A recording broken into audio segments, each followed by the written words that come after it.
Number 4, be a lifelong learner. Be a lifelong learner and make Scripture your foundation that everything else you learn you put on top of. Can I just tell you something? And I've told this to LCC many times.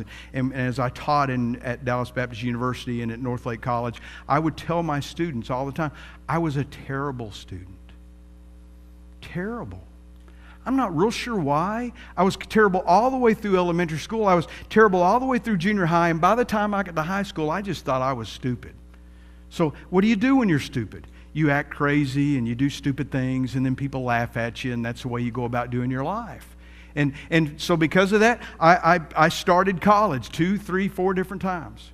You know, and I'll just tell you something. By the time you walk into an English lit class and you look at the syllabus and you drop it again for the 3rd time in a row, you got to kind of start rethinking your motivation and why you're doing the things that you're doing.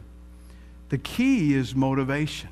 That's what changed my life. And as I developed a purpose of wanting to serve God and be who God wanted me to be, I became a learner. You know, I never read a book. Well, I take that back. I read a Johnny Unitas book in 5th grade, and I read a Jim Thorpe book. And those are the only books that I read all the way through high school. By the way, I got pretty good at doing Cliff Notes. I could do a C with Cliff Notes. You know what I'm saying?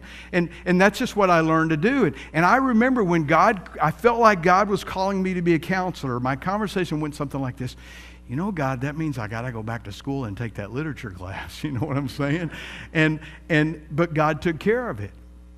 Was I smarter? No. I was motivated.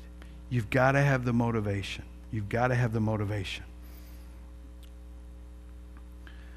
So, how do you learn? Focus on Scripture first.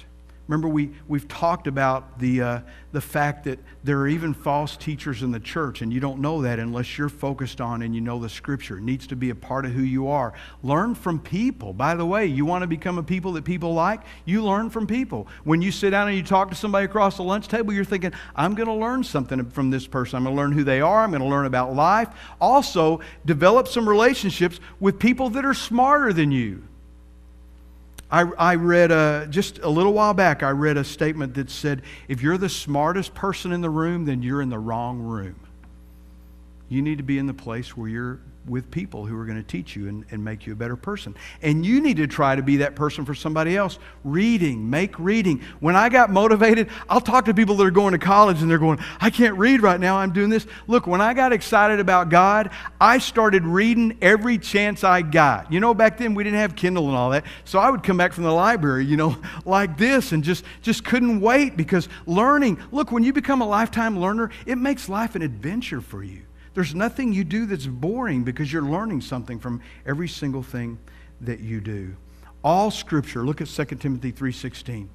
All Scripture is inspired by God and is useful to teach us what is true and to make us realize what is wrong in our lives.